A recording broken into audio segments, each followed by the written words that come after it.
Hello အားလုံးပဲမင်္ဂလာပါကိုရီမိုက်အားလုံးပဲเนาะကျွန်တော်တို့ဒီနေ့တနေ့တာတော့အားလုံးအဆင်ပြေမယ်ထင်ပါတယ်ခင်ဗျာပေတန်ကနန်းသုံးတဲ့ကိုရီမိုက်အားလုံးအဆင်ပြေကြလိမ့်မယ်နှစ်ခွန်လေးကိုမနက်ကဆိုရင်84အပြီးရှင်းတယ်ညနေမှာကိုတလုံးထပ်ဆွဲပြပြီးတယ်မနက်ပြန်တောက်ကြနေအတွက်ဒီမေးချင်ပါတယ်အကောင်မများအားလုံး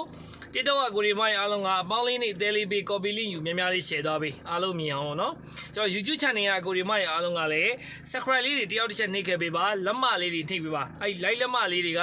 ကျွန်တော် live show လွှင့်ရတာအင်အားတစ်ခုဖြစ်ပါတယ်ခင်ဗျာအဲ့ဒါလေးလိုအပ်ပါတယ်မျိုးတွေအားလုံးကိုမနေ့ပြန်တောက်ကြနေမှာအကောင်းဆုံးလေးဖြစ်အောင်ကျွန်တော်လုံးမိုင်ပတ်ပြီးမျှဝေပေးခြင်းပါတယ်ပေါင်းလေးနေခဲ့တော့အသေးလေးပေးကိုပီလေးများများ share သွားပေးအမျိုးတွေနောက်တစ်ခုပြောချင်တာကကျွန်တော်အဖွဲ့ဝင်တွေအားလုံးက AC ဖြစ်လို့နားကုန်ပြီအဖွဲ့မဝင်တဲ့နေတိုင်းသမားတွေအတွက်ကိုကျွန်တော်မနေ့ပြန်ကိုကျွန်တော်ကူညီပေးမှာဖြစ်ပါတယ်ကျွန်တော်အဖွဲ့ဝင်တွေလည်းစနေနေ့တွေမှာပြန်ပြီးတော့ဖုန်းဆက်ပေးပါအဖွဲ့ပြန်ဝင်ပေးပါကျွန်တော်ကအဖွဲ့အဝင်အသစ်ဝင်နေတဲ့အကောင်မများအားလုံးလည်းဖုန်းခေါ်ပြီးတော့အဖွဲ့ဝင်လို့ရပါပြီခင်ဗျာသူကစနေနေ့တွေမှာဖုန်းဆက်ပေးပါเนาะကျွန်တော်ဖုန်းနံပါတ်ပြောပေးမယ်3996638332ဖြစ်ပါတယ်အဲကျွန်တော်အဲ့ဒီဖုန်းတစ်လုံးပဲကင်ပါတယ်အခြားဖုန်းဆိုရင်အကောက်တူပါ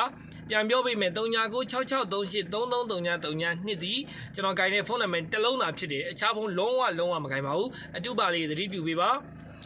ကျွန်တော်ဒီနေ့တနေ့တာအတွက်ပြီးပြီဆိုတော့မနေ့ဖြန်အတွက်ကိုကျွန်တော်ကူညီပေးခြင်းပါတယ်အကိုရီမိုက်အားလုံးထဲမှာတပတ်လုံးမပေါသေးဘူးအရှုံးများနေပတ်သီးတစ်လုံးမနေ့ဖြန်အတွက်ကျွန်တော်စူးစမ်းပေးထားတာရှိပါတယ်နော်အကိုရီမိုက်အားလုံးဘယ်လိုယူရမလဲဆိုရင်ကျွန်တော်ဆွမ်းနာပြောတဲ့ဖုန်းနံပါတ်ကိုပဲမနေ့ပြန်တောက်ကြနေကိုဖုန်းဆက်ပေးပါ3996638333ကိုမနေ့9နာရီထိုးကနေစပြီးတော့နေ့လယ်7နာရီထိဖုန်းခေါ်လို့ရပါတယ်ကျွန်တော်အားလုံးကိုဖြည့်ဆိုပြီးတော့အလကားမျှဝေပေးမှာဖြစ်ပါတယ်အမျိုးတွေအားလုံးအရှုံးများနေရင်ဝင်လာယူပါဝင်ယူသွားပါအားလုံးကိုကျွန်တော်မျှဝေပေးခြင်းပါတယ်ကိုမမိမိမှာရှိတဲ့ကလုံးနဲ့ကစားခြင်းနဲ့ကစားပေါ့နော်ကျွန်တော်ကတော့အဓိကပတ်သီးတစ်လုံးနဲ့ပေးမှာဖြစ်ပါတယ်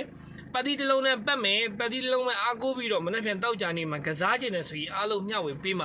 ပါမယ်ဗျာနော်ဒါအဲ့ဒါလေးတစ်ချက်လာယူပေးပါ3996638333ကိုမနက်9နာရီထိုးကနေစခေါ်ပြီးတော့နေ့လယ်7နာရီထိကျွန်တော်ဖြည့်ပေးမှာဖြစ်ပါတယ်မျိုးတွေကကျွန်တော်နောက်တစ်ခုထပ်ပြောချင်တာက line ပေါ်မှာအတုတွေများပါတယ်ခင်ဗျာနော်အဓိကတော့ကျွန်တော်ဒီဗဇက်ကပြောတဲ့ဖုန်းနံပါတ်ဒီအမှန်ဆုံးဖြစ်ပါတယ်ခင်ဗျာ3996638333ပါအကိုရီမိုက်အားလုံးမှာဘယ်လိုပြောမလဲနေတိုက်လေးတွေထိုးခြင်းနဲ့ကလုံးလေးတွေမရှိဝမ်းချင်းလေးတွေမရှိဘူးဆိုရင်ကျွန်တော် line မလွှင့်နိုင်ရင်လည်းဖုန်းဆက်ပြီးတော့မေးလို့ရပါတယ်ခင်ဗျာအားလုံးမျှဝေပေးပါမယ်ဟုတ်ပြီနော်မနေ့ပြန်တနေ့တာအတွက်တကယ်အရှုံးများနေတယ်ဆိုရင်လာယူပါအားလုံးမျှဝေပေးခြင်းပါတယ်ခင်ဗျာကျွန်တော်လူရင်းတွေကတော့ကျွန်တော်နားခိုင်းပါပြီဒါမရလိုက်တပတ်လုံးမှမရသေးတဲ့အကောင်မများအားလုံးအတွက်ဖြစ်ပါတယ်ခင်ဗျာကဲအမျိုးတွေအားလုံးပဲဒီလောက်ပါပဲကျွန်တော်စိတ်ချနိုင်ကိုကြီးကြမှာချင်းနဲ့ပြည့်စုံကြပါစေအပေါင်းလေးနဲ့ daily pay copy link ယူပြီးတော့အားလုံး share သွားပေးပါအားလုံးကျေးဇူးတင်ပါတယ်